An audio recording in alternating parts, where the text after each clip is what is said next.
previous lecture we have seen the introduction to unit number 4, that is a quality control. So we have seen the different definitions of quality, that is how the quality is defined by various persons. Then we discussed the Deming chain reaction, that was discussed. Then PDCA cycle or PDSA cycle, that was explained. What activities are carried out during each segment of this PDSA cycle, that was discussed.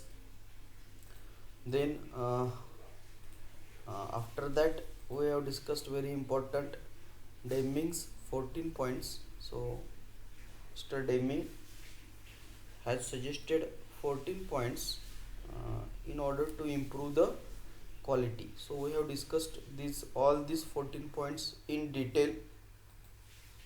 So many times the question on this Deming's 14 points, that is asked in the examination. So that was discussed. So after that now we'll move forward and we'll see next part, that is after Deming 14 points, Deming has suggested what is not good. They are known as Deming's deadly sins or diseases, DD, Deming's diseases.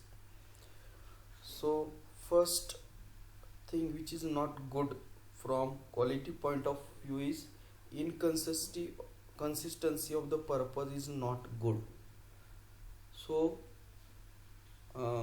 your purpose should be consistent, it should not change over the time. Okay, so there should be consistency in purpose, there should not be inconsistency of the purpose.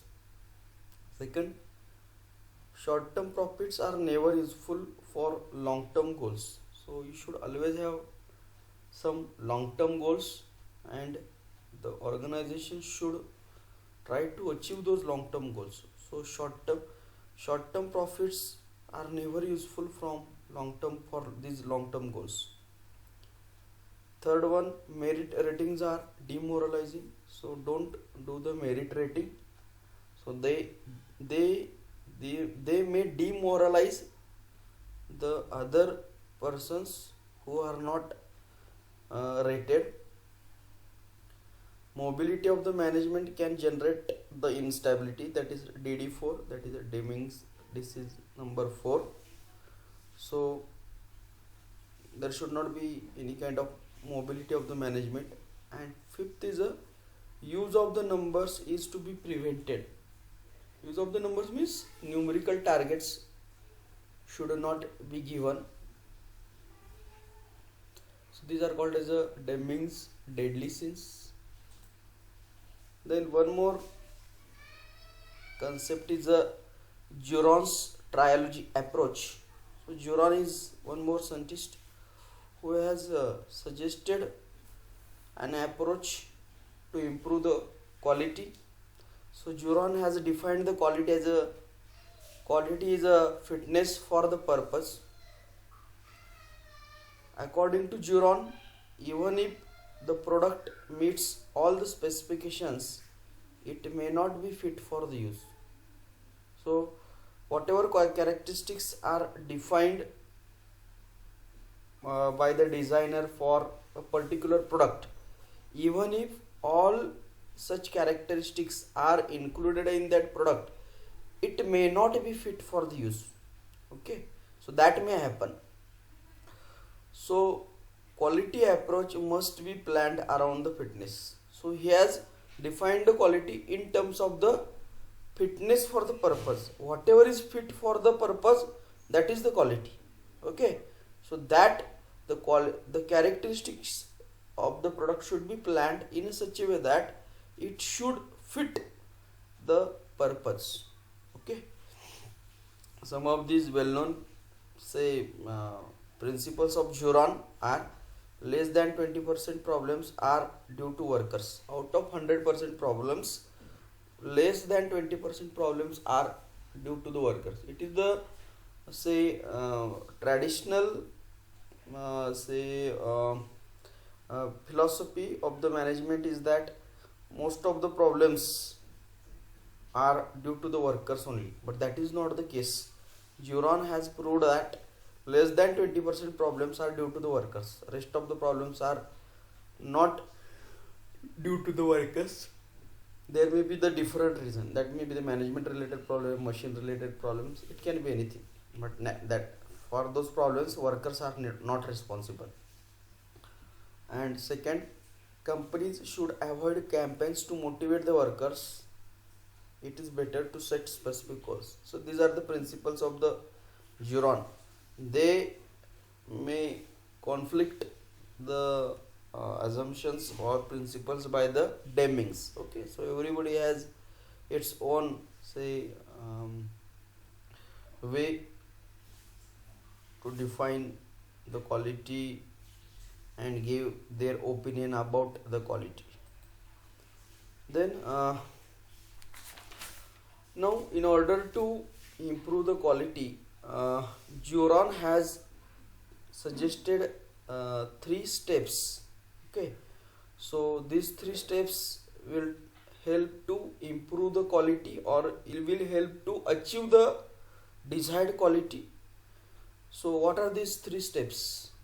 These three steps are planning, control and improvement.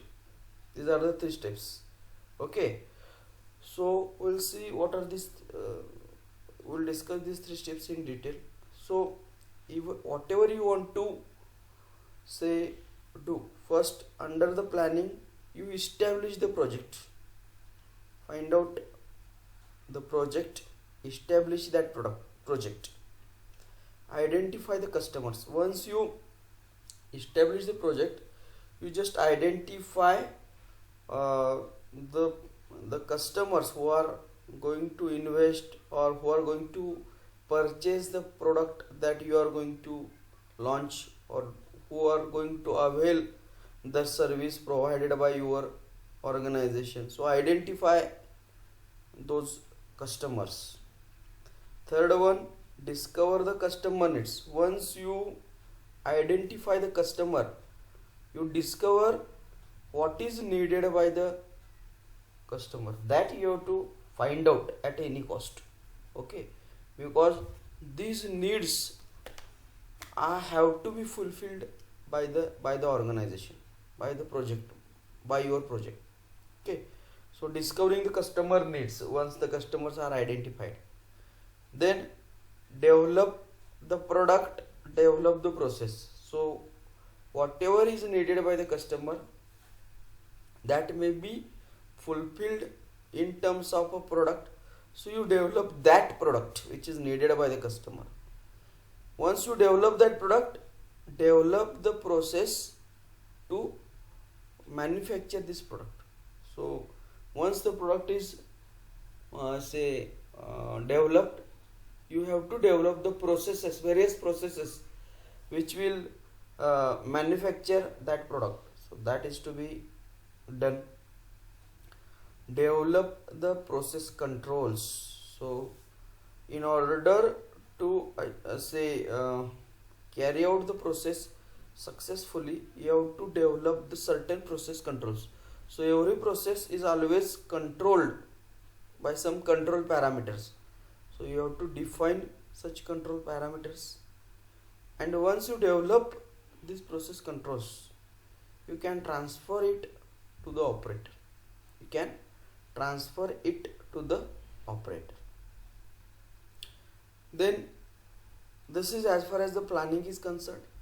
Then comes the control part. So in control parts, you choose the control subjects, the what you want to control. So this is the second part. See, control is very very important, because unless you control that particular process, or unless you control that particular subject, it is very difficult to maintain the quality. If any kind of quality is to be maintained, control parameters are very very important. If you control those parameters, the quality is going to be achieved, or the quality is going to be maintained definitely. Okay. Then second, establish the measurement requirements. So if you want to control something, you have to establish the measurement controls. So measurement requirements. So in order to control something, you have to measure something. Unless and until you measure something, it cannot be controlled. So establish what kind of measurements are required, whether you want to measure the temperature, whether you want to measure the pressure, whether you want to measure the humidity, whether you want to measure the viscosity. So many parameters are there. So out of those parameters, what parameters are required to be measured, so that is to be established. Okay. So those characteristics have to be defined, found out. Okay. Then once you find out, establish the measurement requirements, then establish the standards of performance. Once you find out what is to be measured, then you have to decide what are the standards of performance. So what if you say that I want to control the say temperature, so that is defined. So now we have to define the standard of the performance. So if I want to maintain the temperature, it should be maintained in what range, what is should be the minimum temperature, what should be the maximum temperature. So actual temperature should be between these two limits only, that is between minimum limit and maximum limit. So those are called as the standards of performance. So you have to establish those standards of performance, then measure the actual performance. So once the standards are defined, you have to measure that performance by suitable measuring instruments. Okay. Once you measure that performance, compare it with the standards. So whatever you have found out, you compare that actual performance with the standard performance. Check whether the actual performance is within the standard of performance. If when you compare both the things, and if you find that the difference between actual performance and the standard performance is not acceptable, then you have to take the corrective action.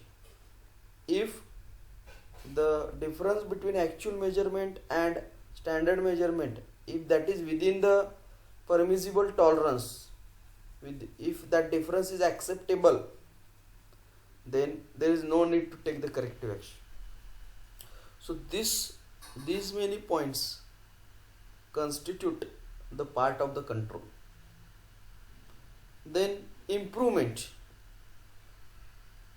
third part. So prove the need. So if you come to know that whatever action you have taken or whatever planning you have done, it is not sufficient, then you have to plan for something new. Okay. So if you find out that there are differences between actual performance and the standard performance, then you have to definitely take some corrective action. So prove that corrective action. Then identify what is to be done. Identify the project. Okay. What action you have to take, that you have to decide, so that again the quality will be maintained. That is to be done. Organize the project teams. So if you have identified the project, you have to identify the project teams. So organize the project teams. So you may require to do certain work. So according to the nature of the work, you organize the various project teams. Some people will work in say manufacturing section, some people will work in planning section, some will work in say dispatch section, and like that. So organize those teams. Diagnose the causes. So why the performance is not up to the mark, that you have to try to diagnose the cause for the poor performance. Once the diagnosis is done, you provide the remedies, provide the correct action plan, so that uh, so that the desired improvement can be done. Then sorry, prove the effectiveness of remedies. So whatever remedies you have provided, implement those remedies, and again after providing the remedies, you measure the performance.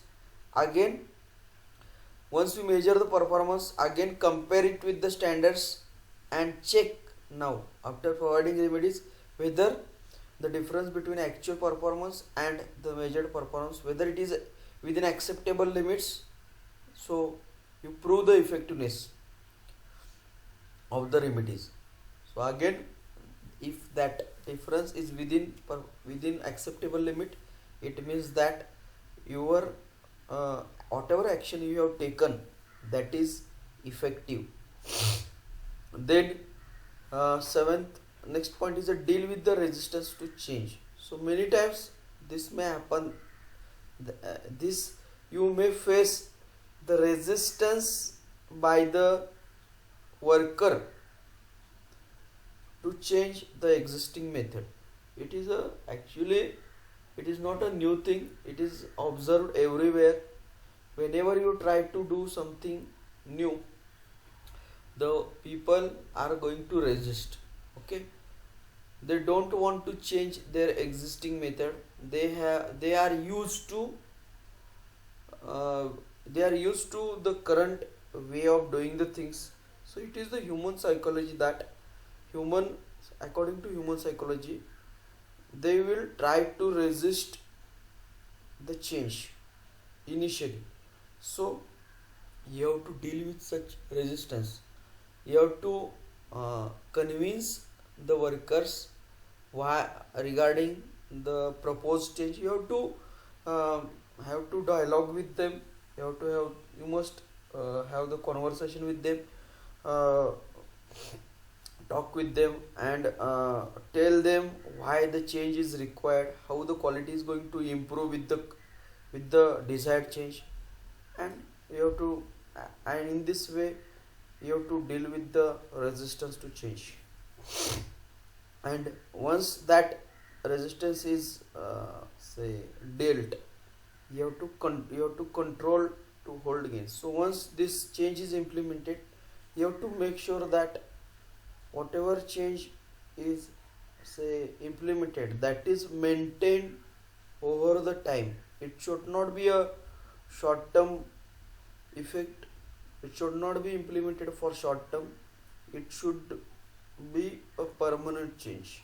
Okay, so this is called as a Juron's trialogy, or it is called as a, these are the three steps which are suggested by the Juron. So this is called as a Juron's trialogy diagram. This is called as a Juron's trialogy diagram. Many times this is asked, Juron's trialogy diagram. So it is again divided into, you can say, three parts are there. This is a y-axis. It is actually a graph. So y-axis and x-axis. On x-axis there is a time. On y-axis there is a cost of poor quality. Cost of poor quality means the cost which is incurred because of the poor quality. Okay, your component is not as per the specification, that's why the component might have rejected, the component might have been say replaced by you, or it might have been reworked, or it might have been scrapped. So all that cost has to be bared by the manufacturer. So that cost of poor quality, if your if your quality is poor, then its cost of poor quality is also more. So one graph is shown according to this called as Juron trilogy. So this shows the interrelation of the quality control steps. This diagram shows the interrelation of the quality control step. Now in this case it is divided into three parts. Say from here to here, one dotted line is shown. So this dotted line and the initial or start, there is a one, you can say this is a one zone or one step, you can say one time zone, you can say this is the second time zone and this is the third time zone.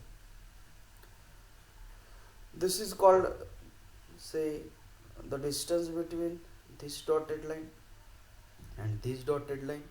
That zone, this zone is called as the original zone of the quality control. Original means your, say, the zone of the quality control before implementing the, say, before implementing quality improvement methods. So your zone of quality control is this much. Okay, let us see. So now on y-axis, as you can see, this is the cost of the poor quality on y-axis. So on y-axis with respect to time, as you can see, and the cost of quality, poor quality is, say, increasing, decreasing, so it is not a constant, and at one point it has suddenly increased, it has gone to, say, there are some values are also written. So this is 0, 20, then 40. So this cost of quality, poor quality is varying, and at one point it has suddenly increased, so it has gone to more than 40. Again it has come back up to here. Okay, let us concentrate up to here, from here to here. Okay, so in this case, in this say region, the cost of poor quality, let us say it is varying around, say, 20, isn't it? Say 20. It might be, I don't know what is this value, but let us assume this as a, say, 25. Again it has come to 22, 26, like that, and again it has gone to 40 plus, and again it has come back from here to here. So whatever is this cost of poor quality, that is around 20, it is moving around 20.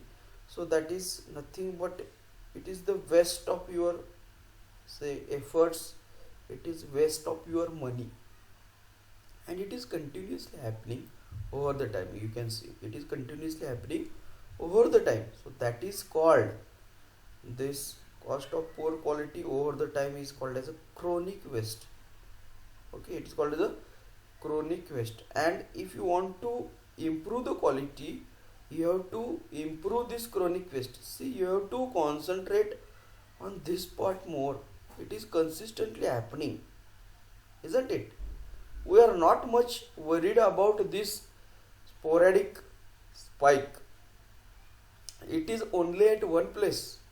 So you can easily find out the reason for this sporadic spike. We can easily find out the reason for this particular phenomena. Why this thing has happened suddenly. We can easily find out the reason for this. We can take the corrective action and we can bring this point in downward direction. It can be brought in downward direction. That is not the case to worry. Okay, we have to worry about this chronic waste from here to here. We want to bring it in downward direction. This cost of poor quality should decrease. That is our objective. Okay, so this portion is called as, from here to here is called as a chronic waste. We have to reduce that chronic waste. We have to bring it in this zone. We have to bring it in downward direction. So in order to remove this chronic waste, you have to take the corrective action. Okay, so if you want to remove this chronic waste, you have to take some corrective action. You have to bring some breakthrough improvements. So here you have to, in this time zone, from here, say from here to here, in this time zone, you just implement some quality improvement methods. Okay, you bring some changes in your work style. So that breakthrough improvements may include the change in the leadership, change in the current performance management, adaptability, culture of working. These things may need to be changed. So that is called as a quality improvement say techniques. So you may need to change the leadership, you may need to change the culture of your organization, especially culture related to quality assurance. Okay, you have to adopt some new technologies, you have to adopt some new methods of measurement,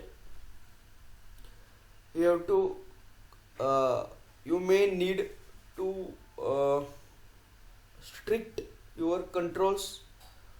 So you have to bring these breakthrough improvements, and after doing all these things over the period of time, your cost of poor quality, because of your consistent efforts to reduce the cost of poor quality, your cost of poor quality now will come in this zone. From here to here you can see this is this zone in y direction. From here to here you can see this is a new zone of quality control. So this is achieved after implementing the quality improvement techniques. So this is a new zone of control. So if you see it on say y axis, it may be around say 5, it may be some 5 units. So it is this, after implementing the quality improvement techniques, your new zone of quality control is moving around the unit 5. We can say, let us say this is around 5. Before it was moving around 20. So let us say this 20, its units are not mentioned. Let us say your cost of quality, poor quality before the quality improvement techniques was around 20,000 rupees. Let us say it was moving around 20,000. So 20,000, then 25,000, 22,000, like that. Okay. Now after quality improvement techniques, now your cost of poor quality is moving around 5,000. Say 5,000, 6,000, 5,000, 7,000, 5,000, like that. So it is moving around.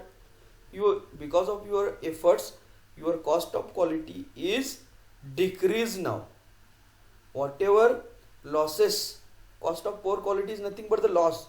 Initially the loss was moving around 20,000. Now it has come down to say 5,000. This is just an example. Okay. So one thing is, make sure that this is very important part, erratic spike or sporadic spike. So there is not much to worry about this erratic spike. Such phenomena, sporadic spike, occur due to some say that may be due to the say local reason may be there. So that can be easily found out, and that can be correct. Not much effort is required in this case. You can easily tackle this sporadic spike phenomena. So this is called as the Giron's triology diagram. So whatever we have discussed, that is explained in this in this PPT. Okay. Now as far as I told you, most of the problems faced can be treated to inadequate planning. Means most of the chronic waste is basically can be related most of the times to the inadequate planning. If your planning is not adequate, then you may face the problems. Okay. So inadequate planning. Now whatever experience that you have gained from improvement activities, that provides the feedbacks, that is lessons learned for the replanning activities. So from the experience that you have got, you can use that experience or whatever lesson you have learned from that experience, that can be used for replanning activities. So as I told you, most of the problems are due to the inadequate planning. So you have to replan the things So for replanning the activities, you can take the experience that you have gained from the improvement activities. So uh, we'll stop here and we'll continue in the next lecture.